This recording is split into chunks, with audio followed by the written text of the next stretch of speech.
A paz do Senhor, meus irmãos. Meu nome é Ismael, do canal Retornando às Escrituras. E hoje nós estamos aqui para mais um vídeo da série de estudos do livro de Daniel. Amém, irmãos?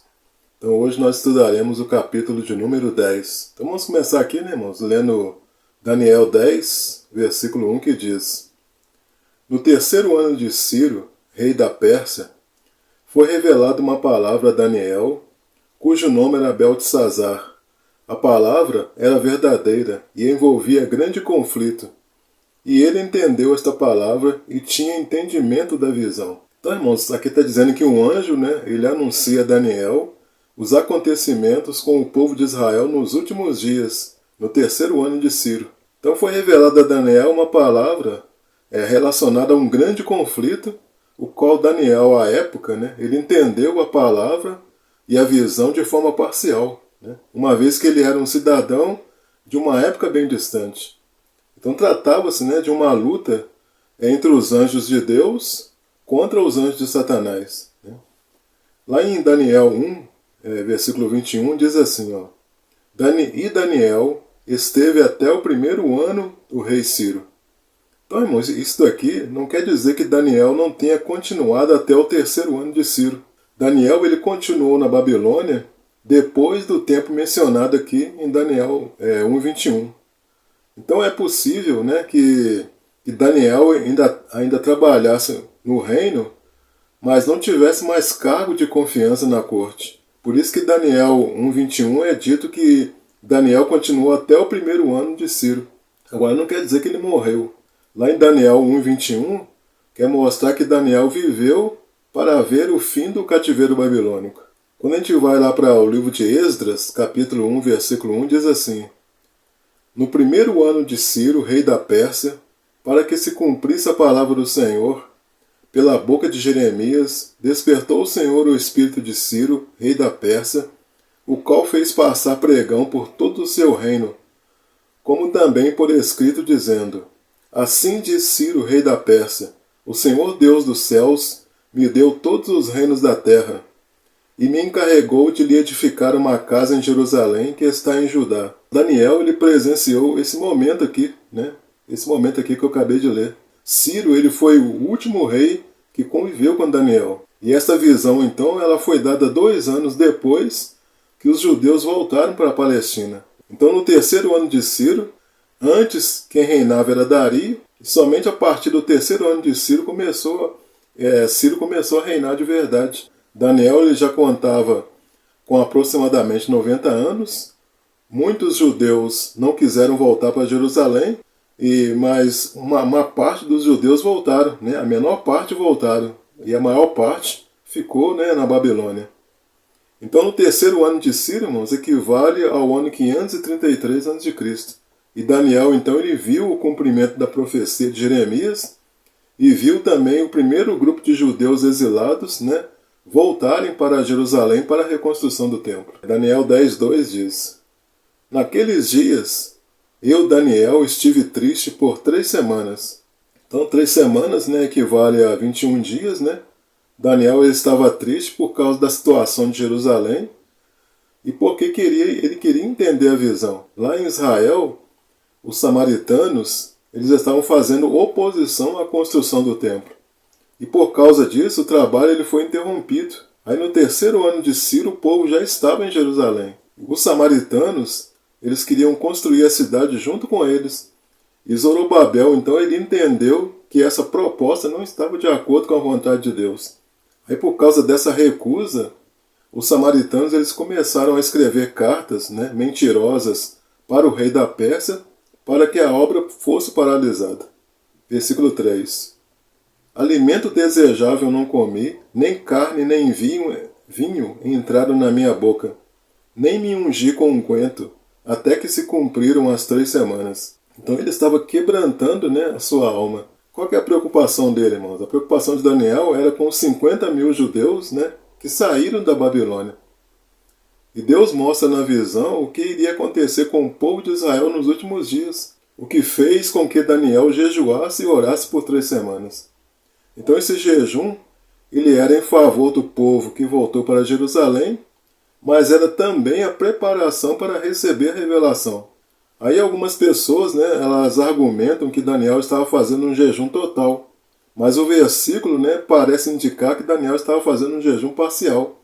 Ou seja, ele estava fazendo a sua dieta com legumes, que é a mesma que ele fez quando se apresentou ao chefe dos eunucos.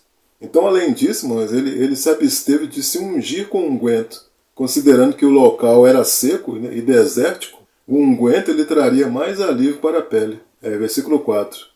E no dia 24 do primeiro mês, eu estava à borda do grande rio Hidekel. Então, no dia 24 do primeiro mês, né, do mês de Nissan, o local do seu jejum foi à borda do rio Hidekel. Daniel ele não estava entre os judeus que regressaram, né, para Israel para reconstruir o templo, né, por ocasião do decreto de Ciro. Além de estar com a idade avançada, né, ele tinha trabalhos governamentais que o impediam de regressar.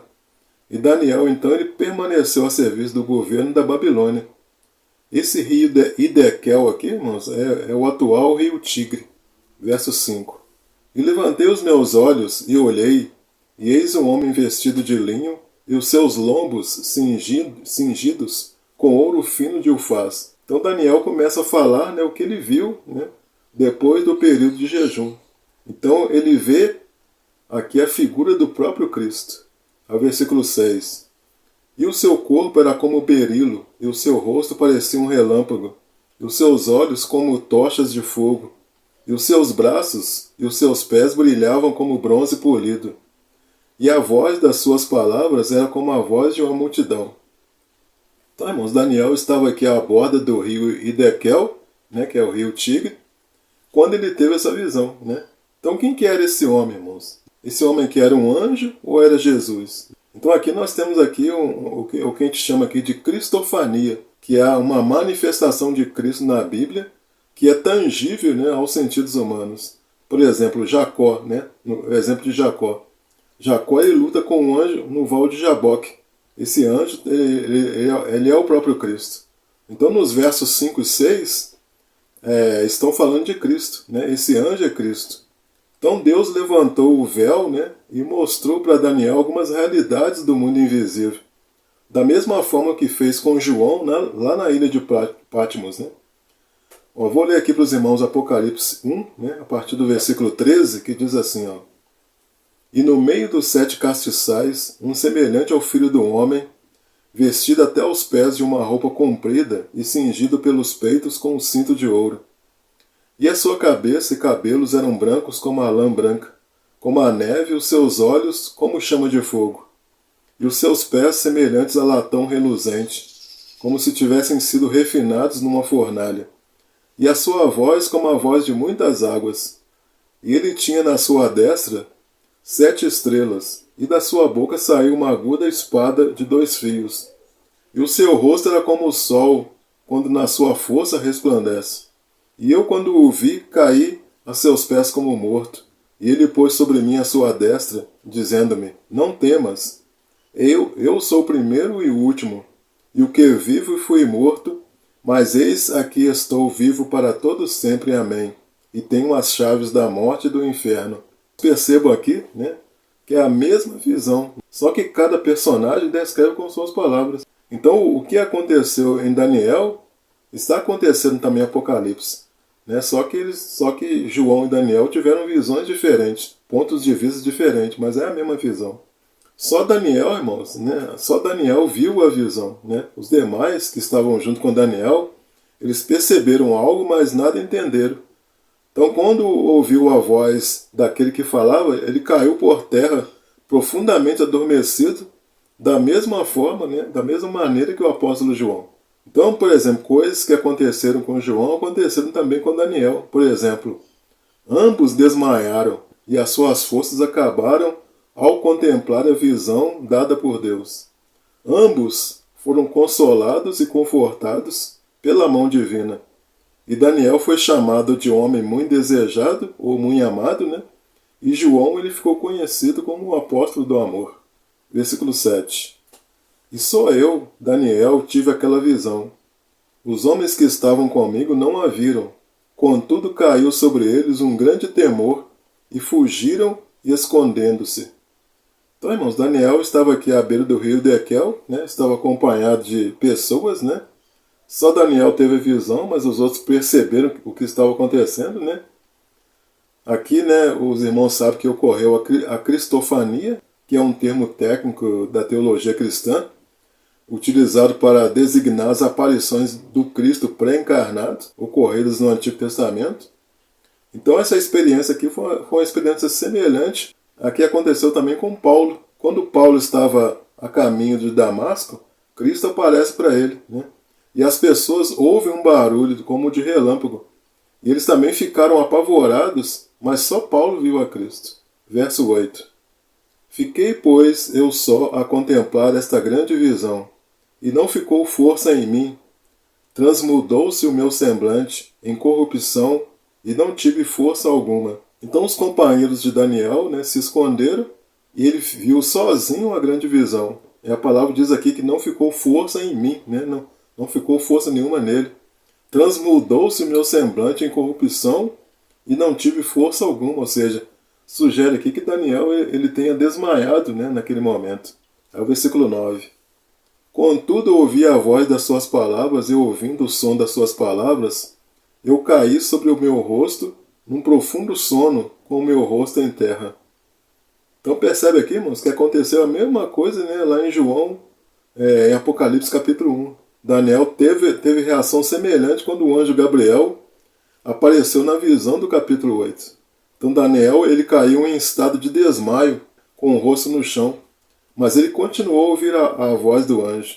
Então nós podemos constatar isso aqui agora no próximo versículo, no versículo 10. Ó. Eis que certa mão me tocou e fez com que me movesse sobre os meus joelhos e sobre as palmas das minhas mãos. Então o anjo, né, ele tocou aqui a Daniel, né? Então nós temos aqui um episódio na Bíblia, né, de que o anjo tocou uma pessoa. E esse anjo aqui, agora, irmão, não se trata de Cristo, né, citado lá no versículo 5 e 6. Por quê, irmãos? Por que esse anjo não é Cristo? Porque no decorrer do capítulo, nós veremos que esse anjo ele vai precisar da ajuda de Miguel. Então esse anjo ele não pode ser Cristo, porque Cristo ele jamais ia precisar da ajuda de Miguel. Então esse anjo aqui, ele é Gabriel, mas o texto ele só vai nos confirmar isso lá no versículo 18. Então no verso anterior, né, Daniel estava caído com o rosto no chão, porque ele viu a Cristo, né, mas Cristo não veio tocar Daniel. Aí depois do toque do anjo, Daniel ele ficou de joelhos sobre as suas mãos, sobre as suas duas mãos. Ou seja, na linguagem popular, né, ele estava de quatro. Verso 11. E me disse, Daniel, homem muito amado, entende as palavras que eu vou te dizer, e levanta-te sobre os teus pés, porque a ti sou enviado. E falando ele comigo esta palavra, levantei-me tremendo. Então a gente vê aqui que a glória, né, e o temor da visão esgotaram as forças de Daniel. Então a mão do anjo Gabriel tocou a Daniel, ergueu ele, né, e agora Daniel está de pé. Verso 12. Então me disse, não temas, Daniel, porque desde o primeiro dia em que aplicaste o teu coração a compreender e a humilhar-te perante o teu Deus, são ouvidas as tuas palavras, e eu vim por causa das tuas palavras. Então a gente sabe, irmãos, que Daniel ele ainda não tinha compreendido a visão do capítulo 8. A oração de Daniel ela foi ouvida no primeiro dia das 3 semanas de jejum.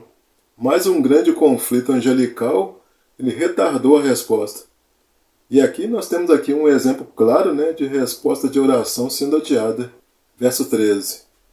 Mas o príncipe do reino da Pérsia me resistiu 21 dias, e eis que Miguel, um dos primeiros príncipes, veio para ajudar-me, e eu fiquei ali com os reis da Pérsia. Então Miguel, né, que é o arcanjo guardião de Israel, conforme Daniel 12:1, né? E nós vemos aqui também que os reinos do mundo, eles foram entregues a Satanás, né? Naquele império persa, quem estava reinando era o principado da Pérsia. E esse principado ele agiu de forma que os dirigentes da Pérsia se opusessem aos planos de Deus. E esse príncipe do reino da Pérsia não se trata de um governante humano, né? Pois a gente vê aqui que o conflito aqui ele é espiritual. Então a presença do arcanjo Miguel ela nos dá a certeza disso. E Miguel, então, a gente sabe que ele é um dos primeiros príncipes, ou seja, há outros arcanjos, né? E mostra aqui mais um conflito entre as hostes infernais contra os seres celestes. Então, assim que Daniel começou a orar, Deus responde, enviando Gabriel com a mensagem da resposta. E ao penetrar no território persa, né, o qual estava sob o domínio do maligno, tendo um príncipe demoníaco no comando, né, este enfrentou Gabriel, procurando impedir a recepção da mensagem. E Daniel, então, ele orou 21 dias, que foi o tempo que durou essa peleja. Então, enquanto Daniel orava, irmãos, orava e jejuava, estava sendo travada uma batalha espiritual, né? Por causa desse conflito, Daniel teve de esperar 21 dias para receber a revelação.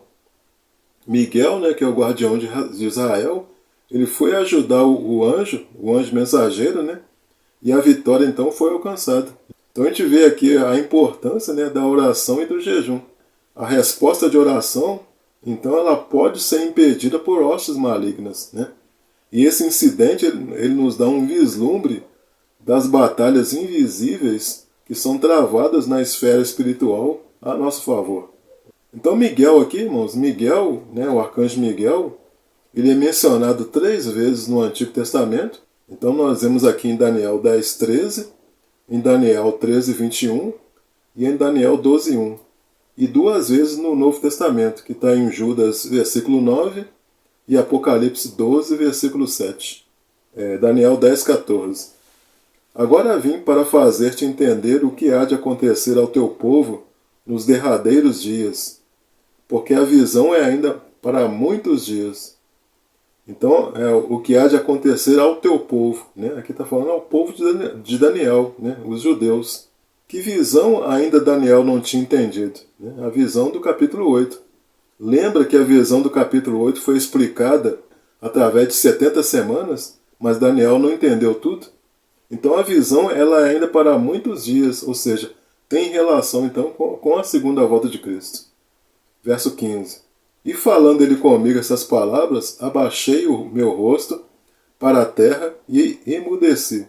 Então novamente aqui a gente vê o poder da voz e da presença de Gabriel que fizeram com que Daniel desmaiasse, né? Daniel voltou o rosto para o chão. Então provavelmente, irmãos, ele entendeu o que aconteceria, né? No final dos tempos, ele ficou emudecido, né, por causa disso. Verso 16.